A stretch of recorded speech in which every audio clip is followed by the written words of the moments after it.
Bienvenidos a un nuevo video. Vamos a seguir analizando la epístola de Judas, así que busca tu Biblia que lo vamos a usar mucho.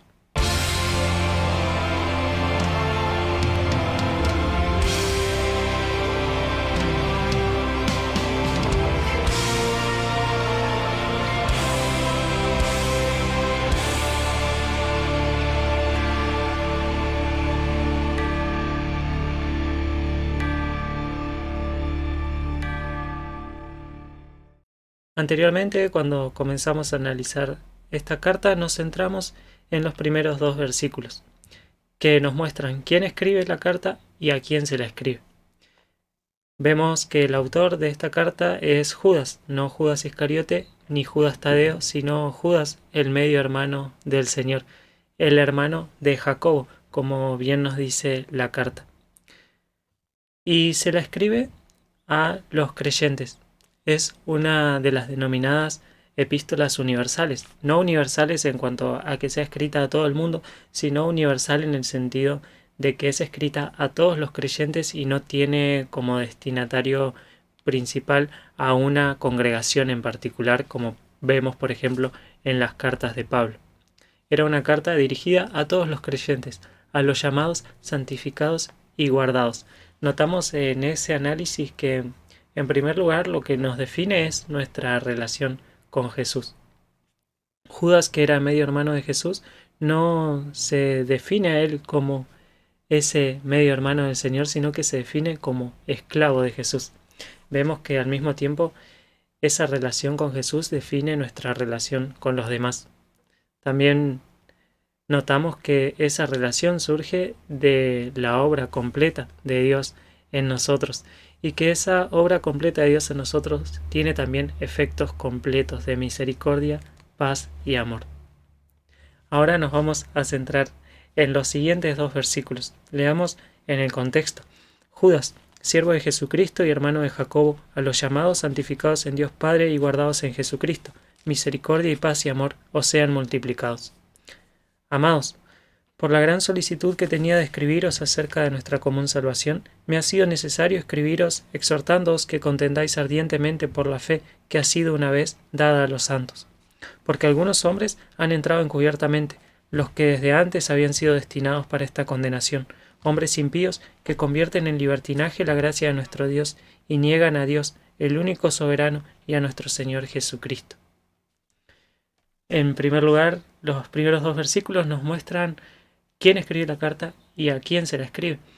Y ahora Judas se centra en el propósito de esa carta, en por qué la escribe y con qué intención. Él dice que tenía la intención de escribirle a los creyentes acerca de esa común salvación. Al parecer Judas tenía la intención primaria de escribir algo así como un tratado teológico más profundo acerca de la salvación, pero parece que las circunstancias lo llevan a escribir esta carta mucho más breve, pero también mucho más fuerte. Y aquellas circunstancias que lo llevan a escribir están claramente expresadas en estos versículos. Se habían infiltrado en la iglesia falsos maestros. Pero analicemos un poco más en detalle los puntos que podemos obtener de estos textos. Para entender el versículo 3, primero tenemos que entender en qué sentido Judas usa la palabra fe. Judas no habla de la fe como la certeza de lo que se espera, la convicción de lo que no se ve. Judas no habla de la fe como el acto de creer, sino como el objeto, como la cosa creída. Judas habla de la fe como el conjunto de doctrinas fundamentales del cristianismo. Habla de la fe como esas verdades transmitidas por los apóstoles y profetas sobre la que está construida la iglesia. En ese sentido, vemos que Judas usa esta palabra y la misma carta nos aclara esto. Nos dice en el versículo 17, pero ustedes, amados, tengan memoria de las palabras que antes fueron dichas por los apóstoles de nuestro Señor Jesucristo, los que les decían, en el postrer tiempo habrá burladores que andarán según sus malvados deseos. Ustedes, amados, edifíquense sobre vuestra santísima fe, orando en el Espíritu Santo. Es ese fundamento, la doctrina. La doctrina, ese conjunto de enseñanzas fundamentales del Evangelio, son justamente la base sobre la que se edifica la iglesia. El apóstol Pablo también usaba la palabra fe en este mismo sentido en la carta a los Filipenses, capítulo 1, versículo 27, dice: solamente compórtense como es digno del Evangelio de Cristo, para que, o sea que vaya a verlos o que esté ausente, oiga de ustedes que están firmes en un mismo espíritu, combatiendo unánimes por la fe del Evangelio. En primer lugar, notamos que para Judas, ocuparse en la salvación lleva a la necesidad de defender la doctrina y que eso al mismo tiempo fortalece nuestra relación con Jesús. Habíamos dicho que en esos primeros versículos Judas nos muestra que lo que nos define es nuestra relación con Jesús. Pero acá nos dice en qué se basa esa relación con Jesús. ¿En qué basamos nosotros nuestra relación con Jesús? ¿En emociones, en experiencias o en la palabra de Dios? Judas nos dice que el fundamento, la base de nuestra relación con Jesús debe ser la doctrina, debe ser la palabra de Dios, debe ser la enseñanza bíblica. Solamente acá podemos tener un fundamento sólido para una relación estable con Jesús. Hay personas que basan su relación con Jesús en emociones, hay otras que la basan en experiencias. Pero la única relación sólida con Jesús puede estar basada en su palabra. Si basamos nuestra relación con Jesús en emociones, esa relación va a ser inestable, porque las emociones son inestables. Si basamos nuestra relación con Jesús en experiencias, va a ser una relación esporádica, porque las experiencias son esporádicas. Pero si basamos nuestra relación con Jesús en su palabra, va a ser una relación viva y eficaz, porque la palabra de Dios es viva y eficaz y más cortante que toda espada de dos filos, que penetra hasta partir el alma, el espíritu, las coyunturas y los tuétanos, y discierne los pensamientos y las intenciones del corazón. Pero analicemos un poco más en profundidad de esto, porque ciertamente nosotros somos seres emocionales y somos seres sensoriales, entonces no descartamos las emociones, no descartamos las experiencias, porque las emociones y las experiencias son parte de nuestra relación con Jesús, pero no deben ser de ninguna manera el fundamento de esa relación, sino que el fundamento debe estar en su palabra. Y esto lo vemos incluso en el caso de los apóstoles. Ellos no basaban su fe en sus experiencias, incluso cuando sus experiencias eran mucho más vívidas que la que cualquiera de nosotros haya podido tener. Lo vemos en el caso, por ejemplo, de Pedro. Pedro junto a Jacobo y Juan habían sido llevados al monte donde Jesús se transfiguró, es decir, que vieron la gloria misma de Jesús. En ese mismo acto vieron también a Moisés y a Elías y escucharon la voz de Dios que decía: este es mi Hijo amado en quien tengo complacencia. Sin embargo, Pedro no basa su relación con Jesús ni su fe en esa experiencia, sino que la basa en las Escrituras. Él confiaba más en las Escrituras que en su misma experiencia. Veámoslo en la carta que escribe Pedro, en su segunda carta, capítulo 1, versículos del 16 al 21, dice: porque no les hemos dado a conocer el poder y la venida de nuestro Señor Jesucristo, siguiendo fábulas artificiosas, sino como habiendo visto con nuestros propios ojos su majestad. Pues cuando él recibió de Dios Padre honra y gloria, le fue enviada desde la magnífica gloria una voz que decía: este es mi Hijo amado, en el cual tengo complacencia. Y nosotros oímos esta voz enviada del cielo, cuando estábamos con él en el monte santo. Nos dice Pedro: yo no le estoy hablando de algo que no haya vivido. Pedro dice: yo estuve en ese mismo lugar, yo vi con mis propios ojos la gloria de Jesús, yo escuché con mis propios oídos la voz del Padre. Sin embargo, Pedro no basa su fe en esa experiencia, sino que confía aún más en la palabra escrita del Señor.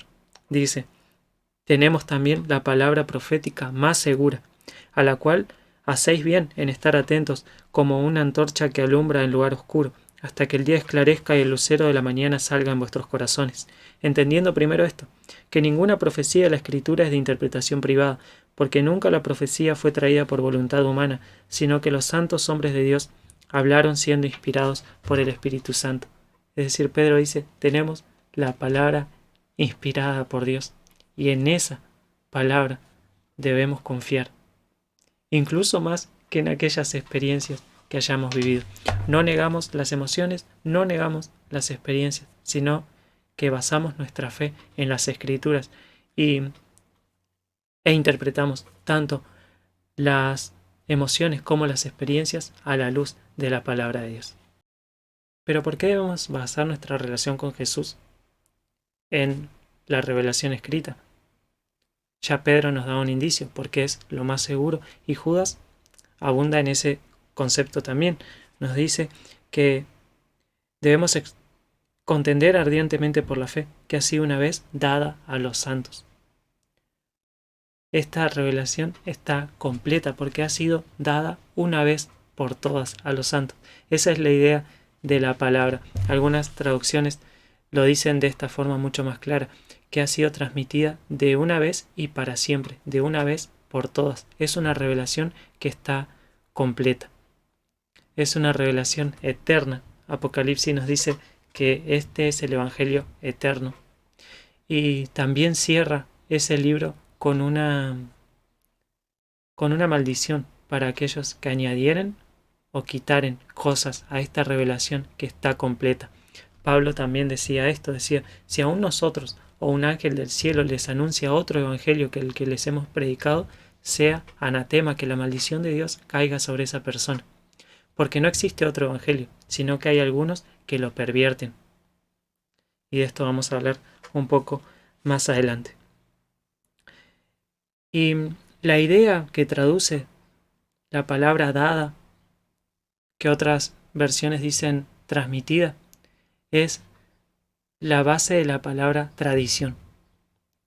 Implica algo que ha sido transmitida de mano en mano. Y nos quiere decir que esta tradición, este mensaje que nos ha sido transmitido, es en lo único que nosotros debemos confiar. Esta es la única tradición fidedigna que nosotros debemos seguir. La tradición que ha sido de una vez por todas dada a los creyentes en la palabra de Dios. Este es el único fundamento sólido en el que podemos basar nuestra relación con Jesús. Porque una relación con Jesús basada en emociones va a ser fluctuante, porque las emociones son fluctuantes. Una relación con Jesús basada en experiencias va a ser una relación esporádica, porque las experiencias son esporádicas. E incluso va a ser una relación melancólica, nostálgica, porque vamos a ir pensando en las cosas que pasaron.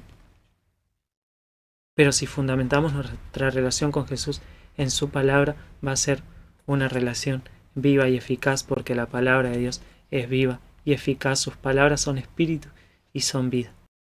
Entonces Judas nos dice que ocuparnos de la salvación nos lleva a la necesidad de defender la doctrina, y que eso al mismo tiempo afirma nuestra relación con Jesús. Judas nos dice que él quería escribir acerca de la salvación, y eso lo llevó a la necesidad de escribir para exhortar a los creyentes a que defiendan la doctrina. Y la palabra que se traduce como contender ardientemente es una sola palabra que implica la idea de combatir cuerpo a cuerpo por aquello que fue transmitido de mano en mano, como veíamos recién. Es también la base de la palabra angustia. Esto nos habla de una lucha fervorosa. Pablo usa la misma idea cuando le escribe a Timoteo diciéndole: pelea la buena batalla de la fe. Pero acá Judas lo hace con un énfasis mucho mayor. Hay personas que dicen que la doctrina no es importante, que lo importante es nuestra forma de vivir. Como si fuesen cosas que podemos separar, como si fuesen cosas que podemos divorciar. Pero son cosas inseparables. Una doctrina correcta nos va a llevar a una práctica correcta. Una práctica correcta va a adornar nuestra doctrina. Pablo le escribe a Timoteo y le dice: ten cuidado de ti mismo y de la doctrina. De las dos cosas tenemos que tener cuidado, de nuestra forma de vivir y también de lo que creemos. También Pablo le dice a Timoteo que toda la escritura es inspirada por Dios y es útil para enseñar, para corregir, para redarguir, para instruir en justicia, a fin de que el hombre de Dios sea perfecto, enteramente preparado para toda buena obra.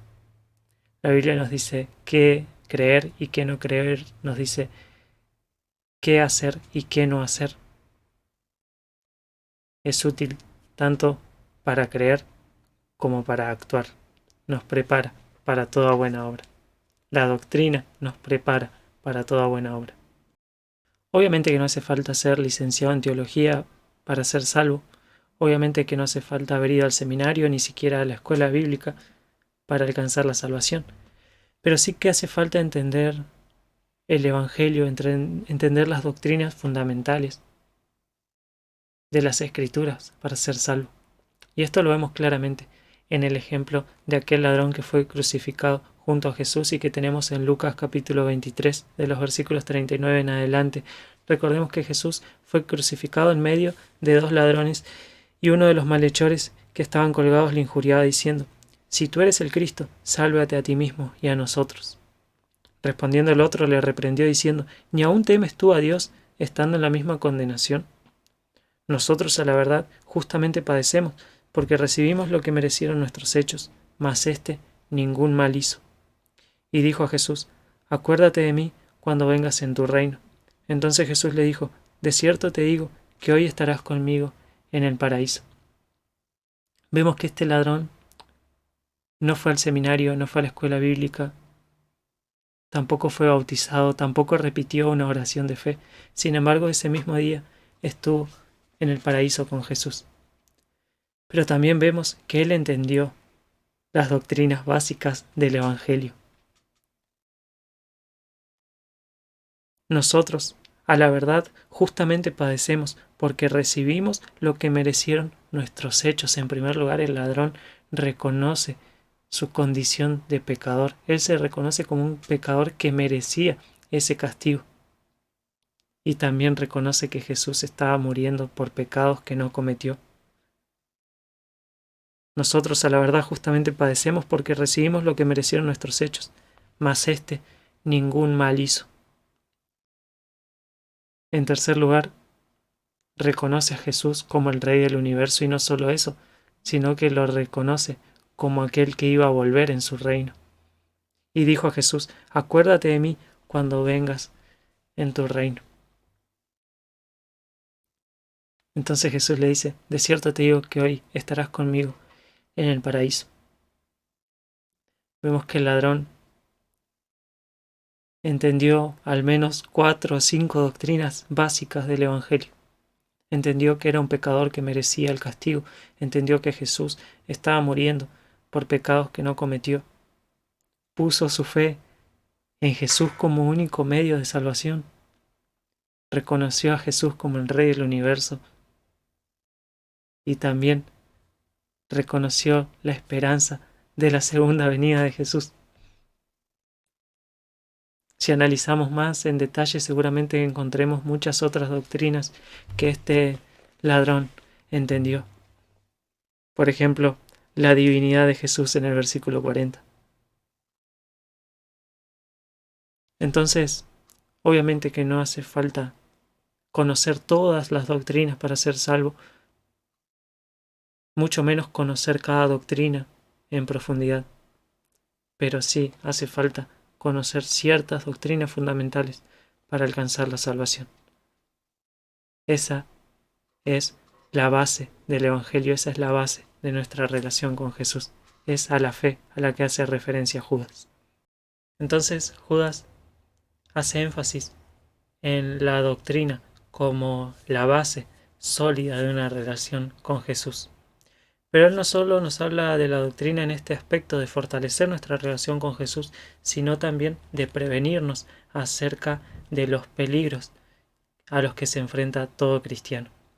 Judas comienza y termina su carta hablando de la seguridad de la salvación, y en el medio desarrolla muchos peligros a los que se enfrenta el cristiano, por lo que la seguridad de la salvación no implica la falta de peligros. Y vemos que el primer peligro que trata Judas es justamente el de la falsa doctrina. Dice: «Porque algunos hombres han entrado encubiertamente, los que desde antes habían sido destinados para esta condenación, hombres impíos que convierten en libertinaje la gracia de nuestro Dios y niegan a Dios, el único soberano, y a nuestro Señor Jesucristo.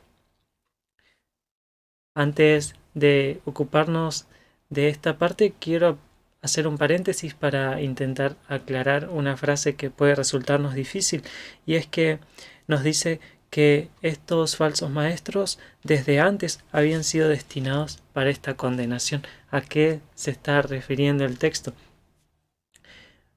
Hay que decir que de lo que nos habla acá es que esa condenación había sido escrita previamente.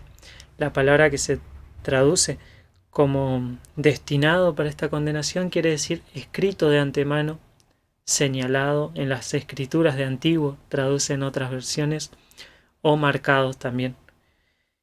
Y a lo que probablemente haga referencia a Judas en este pasaje difícil es que esa condenación ya había sido anunciada por los profetas y por los apóstoles. Esto lo vemos en la misma carta.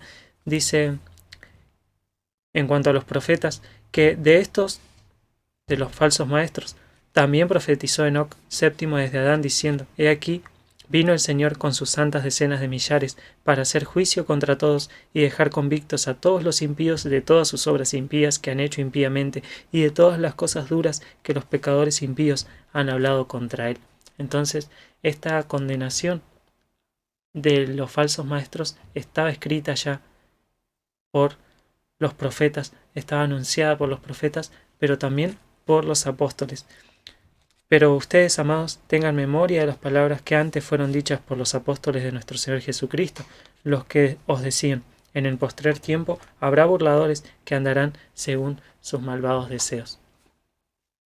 Entonces, de lo que nos habla Judas es que la condenación es lo que ya estaba establecida para la falsa enseñanza. De todos modos, debemos decir que Dios es soberano sobre todo. Y esto es difícil para algunos. Hay algunos a los que les cuesta aceptar que Dios predestine, les cuesta entender o aceptar que Dios elija, le cuesta aceptar que Dios sea soberano sobre todas las cosas, incluso sobre el mal. En otras palabras, hay personas a las que les cuesta aceptar que Dios sea Dios. Pero la Biblia nos muestra claramente que Dios es soberano sobre todas las cosas. Dios es soberano sobre todo, nada se escapa de su mano, ni siquiera el mal, ni siquiera el pecado. Nos dice la Biblia que Faraón endureció su propio corazón, pero también nos dice que Dios endureció el corazón de Faraón. Nos dice la Biblia, por ejemplo, que los hermanos de José pecaron, hicieron mal. Y también nos dice que Dios usó ese mal para sus propios propósitos. También nos muestra el libro de Job que el diablo no actúa sin el permiso de Dios. El mal de ninguna forma es más fuerte que Dios. El mal no es más fuerte que Dios, no puede existir sin que Dios lo permita. Hay algunos que creen que Dios creó el mundo y se le fue de las manos, o que el mal existe sin que Dios quiera que existe. Eso nos habla de un Dios impotente, pero la Biblia nos muestra un Dios omnipotente, un Dios que está al control de todas las cosas. Sin embargo, si bien Dios permite el pecado, Dios de ninguna manera es el culpable del pecado. Dios no obliga a pecar a nadie, Dios no hace pecar a nadie. Nosotros no somos títeres, sino que tenemos nuestra propia voluntad y somos responsables por las acciones que tomamos en nuestra propia voluntad.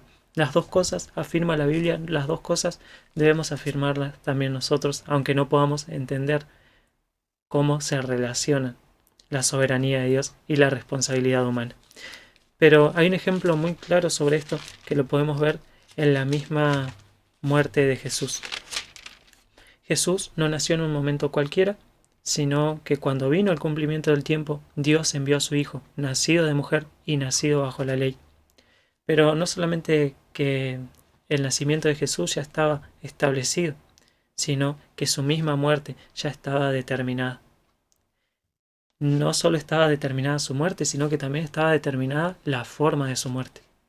Jesús oró al Padre en Getsemaní diciendo, si es posible, que pase de mí esta copa. Y hubo silencio. No había otra forma. Esa era la forma en que Jesús debía morir. Y no solamente la muerte de Jesús estaba determinada en el plan soberano de Dios, sino que todos los eventos alrededor de su muerte ya habían sido determinados por el Padre. Sin embargo, cada persona es responsable de sus propios actos. Estas dos cosas las podemos ver en el libro de los Hechos, capítulo 2, versículos 23 y 24, hablando Pedro sobre los sufrimientos de Jesús, dice, a Jesús, entregado por el determinado consejo y anticipado conocimiento de Dios, prendisteis y matasteis por manos de inicuos, crucificándole. Pedro destaca las dos cosas, la soberanía de Dios y la responsabilidad humana. Nos dice que quienes crucificaron a Jesús eran culpables de sus actos, eran impíos. A este prendisteis y matasteis por manos de inicuos. Ustedes lo prendieron, ustedes lo mataron. Ustedes son culpables de lo que hicieron. Pero al mismo tiempo nos dice que Dios conocía de antemano eso. Dice que Jesús fue entregado por el anticipado conocimiento de Dios. Es decir, que Dios ya sabía lo que iba a pasar. Pero nos dice que no es que Dios lo sabía como alguien que tiene una bola de cristal, como alguien que puede ver el futuro, sino que Dios lo conocía porque Él mismo lo había determinado. Dice que Jesús fue entregado por el determinado consejo de Dios y por su anticipado conocimiento. Dios conoce lo que va a pasar porque Dios lo ha determinado. Pero las personas son responsables de sus acciones. Y esto mismo lo podemos ver en el mismo libro de Hechos, en el capítulo 4, versículos 27 y 28, hablando sobre lo mismo, nos dice, porque verdaderamente se unieron en esta ciudad contra tu santo Hijo Jesús, a quien ungiste, Herodes y Poncio Pilato, con los gentiles y el pueblo de Israel. Fueron ellos quienes se unieron en contra de Jesús, pero al mismo tiempo estaban cumpliendo con el plan de Dios. Se unieron contra tu santo Hijo Jesús, a quien ungiste, Herodes y Poncio Pilato, con los gentiles y el pueblo de Israel, para hacer cuanto tu mano y tu consejo habían antes determinado que sucediera. Las personas toman sus propias decisiones, son responsables de sus propias decisiones, pero bajo ningún concepto esas decisiones están fuera del control soberano de Dios. Esto es algo que no vamos a poder comprender nunca porque nuestro conocimiento es limitado. Pero esto no solo lo digo yo, no solo soy yo el que dice que Dios es soberano y que los hombres son responsables de sus acciones de una forma que es difícil de entender para nosotros, sino que también lo dice Lucas en el libro de los Hechos. Pero no es algo que solamente diga yo y que diga Lucas, sino que el mismo Jesús lo afirma, hablando también de su muerte, hablando en particular de cuando fue entregado por Judas. Dice en Lucas capítulo 22, versículo 22, a la verdad, el Hijo del Hombre va, según lo que está determinado. Pero ay de aquel hombre por quien es entregado. Jesús dice, está determinado que yo muera en la cruz. También Jesús sabía muy bien que iba a ser traicionado y sabía muy bien que era Judas el que lo iba a traicionar. Todo eso ya estaba determinado. Pero ay de aquel hombre por quien es entregado. Judas es responsable de su traición. Soberanía de Dios, responsabilidad humana. En vez de negar alguna de las dos para poder explicarlo de una forma racional para nosotros, es mejor aceptar las dos verdades bíblicas y reconocer que nuestro conocimiento es limitado. Cerramos el paréntesis y volvemos al tema central del pasaje.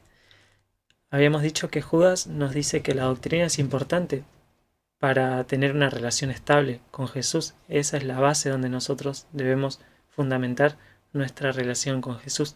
Pero también es importante para protegernos de los peligros que acechan a los cristianos. El primero de estos peligros es la falsa enseñanza, justamente la falsa doctrina. Y nos dice que esto se presenta de tres formas: que la falsa enseñanza aparenta, pervierte y niega. Habíamos dicho que Judas usa frecuentemente triadas, conjuntos de a tres, para expresar lo que quiere decir. Y acá nos muestra estas tres formas en que la falsa doctrina ataca al cristiano. En primer lugar, aparenta. Amados, por la gran solicitud que tenía escribiros acerca de nuestra común salvación, me ha sido necesario escribiros exhortándoos que contendáis ardientemente por la fe que ha sido una vez dada a los santos, porque algunos hombres han entrado encubiertamente, se han infiltrado, han entrado solapadamente, traducen otras versiones. Y esta palabra que se traduce como que han entrado encubiertamente, esta expresión implica la idea de alguien que no entra por la puerta de enfrente a un lugar, sino que entra por una puerta lateral. Y es una imagen curiosa porque Jesús también la usa hablando justamente de los falsos maestros en Juan capítulo 10. De cierto os digo, el que no entra por la puerta en el redil de las ovejas, sino que sube por otra parte, ese es ladrón y salteador. Y justamente el peligro de los falsos maestros está en que aparentan ser bíblicos. El peligro de la falsa enseñanza es que aparenta ser palabra de Dios.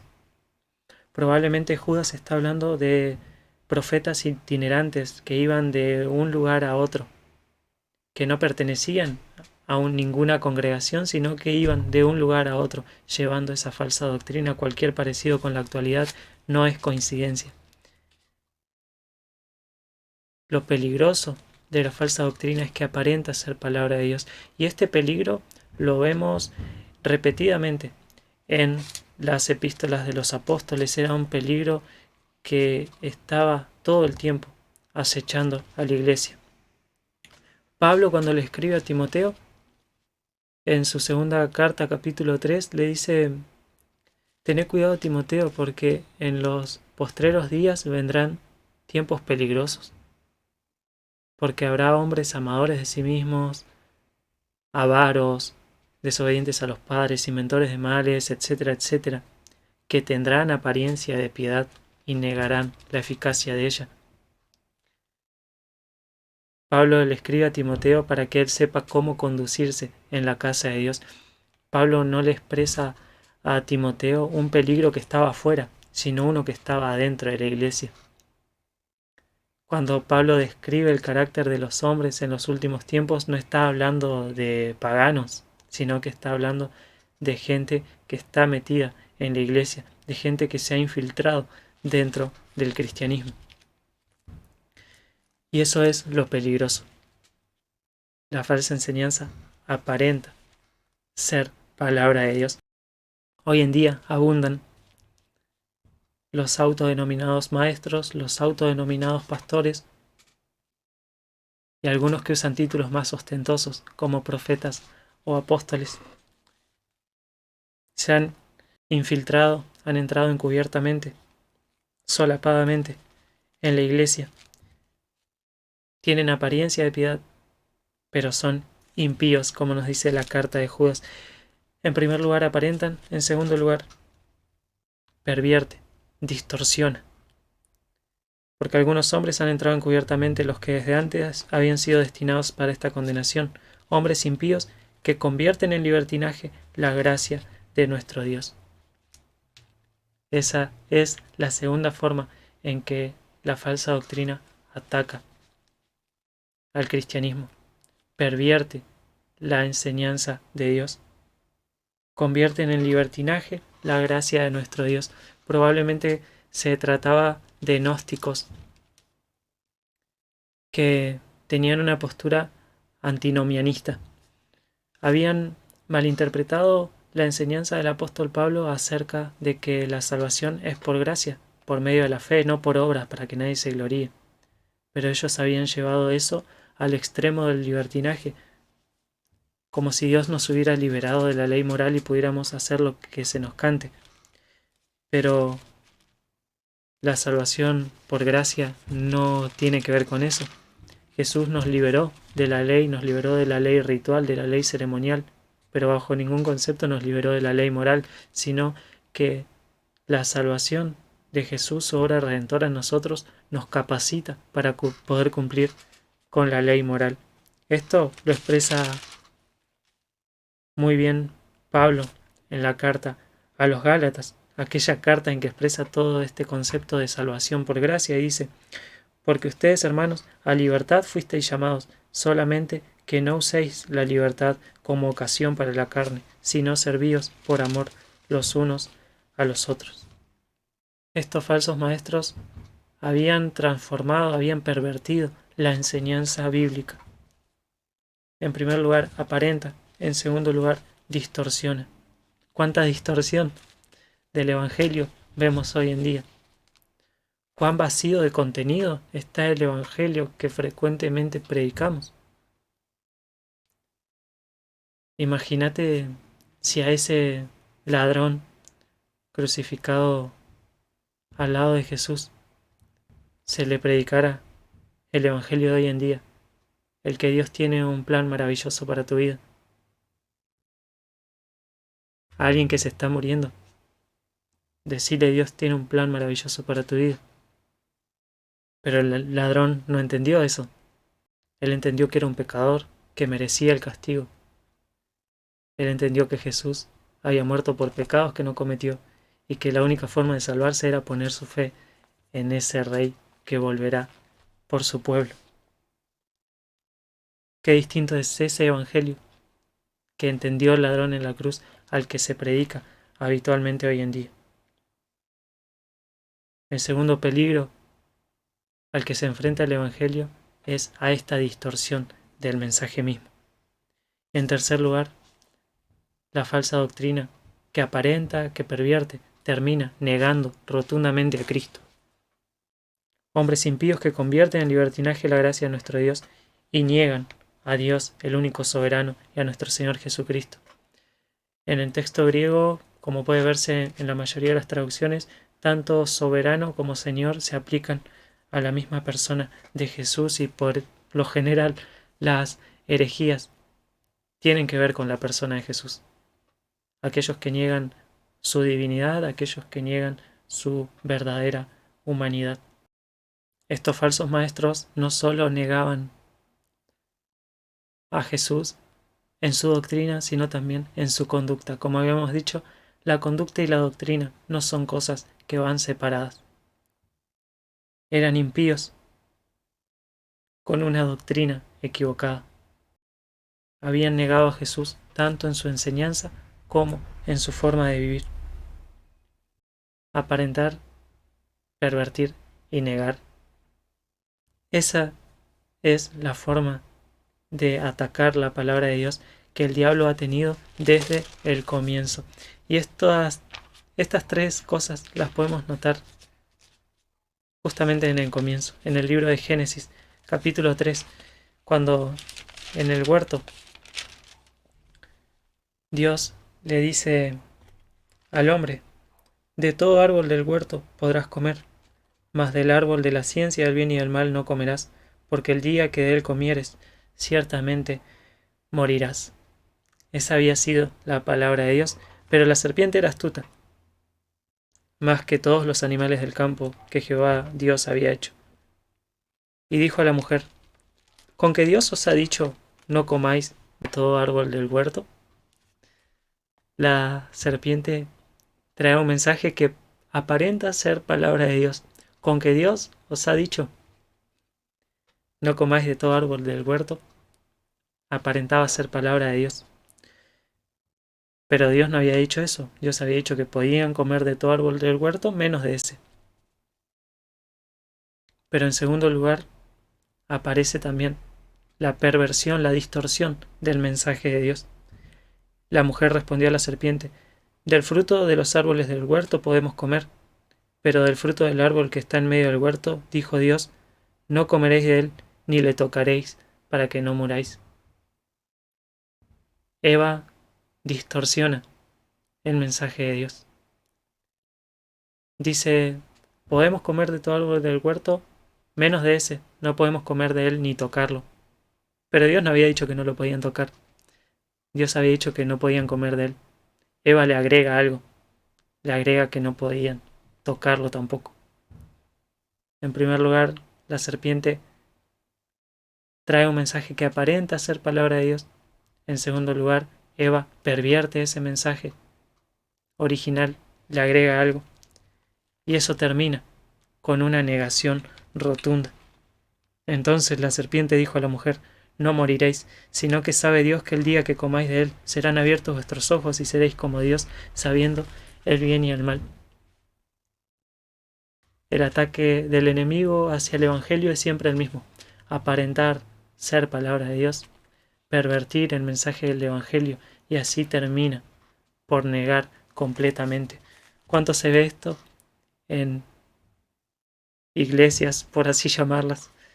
Lugares que terminan siendo fábricas de ateos, donde se les predica a la gente palabra de Dios, entre comillas, que no es otra cosa que una deformación del Evangelio, que termina siempre en negación de Dios. Las personas terminan decepcionadas porque creyeron un mensaje que no era de Dios, creyeron algo que Dios nunca había dicho. Entonces terminan negando a Dios.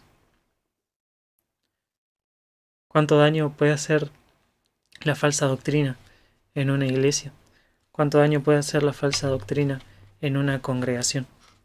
A este peligro se enfrentan todos los cristianos desde hace 2000 años.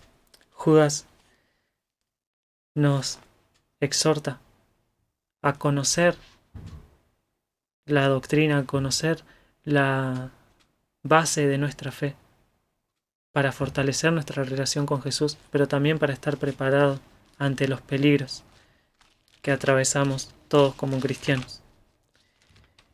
¿Cuál debería ser nuestra actitud ante cualquier palabra que se presente como palabra de Dios? El ejemplo que deberíamos seguir es el de los judíos en Berea. Hechos capítulo 17 dice que inmediatamente los hermanos enviaron de noche a Pablo y a Silas hasta Berea, y ellos, habiendo llegado, entraron en la sinagoga de los judíos. Y estos eran más nobles que los que estaban en Tesalónica, pues recibieron la palabra con toda solicitud, escudriñando cada día las Escrituras, para ver si estas cosas eran así. Lucas nos dice que aquellos judíos en Berea escudriñaban las Escrituras para ver si lo que los apóstoles decían era cierto. Y él no los trata de incrédulos, no los trata de desconfiados, sino que los trata de nobles. Dice que estos judíos eran más nobles que los de Tesalónica, porque ponían toda diligencia y escudriñaban las Escrituras para ver si eso que les llegaba como palabra de Dios era verdad o no. Esa debería ser nuestra actitud también. Ocuparnos de la salvación nos lleva a defender la doctrina y eso fortalece nuestra relación con Jesús. Al mismo tiempo nos ayuda a estar prevenidos del ataque del enemigo que aparenta, pervierte y niega el mensaje del Evangelio. Cualquiera que se extravía y no persevera en la doctrina de Cristo, no tiene a Dios. El que persevera en la doctrina de Cristo, ese sí tiene al Padre y al Hijo. Si alguno viene a vosotros y no trae esta doctrina, no lo recibáis en casa, ni le digáis bienvenido. Espero que el video te haya servido de algo. Si es así, dale like, compartirlo con alguien a quien le pueda interesar. Suscríbete al canal. Si te interesa, hay contenido sobre teología sistemática, historia de la iglesia, panorama de la Biblia, interpretación de la Biblia, entre otras cosas. Nos vemos en la próxima.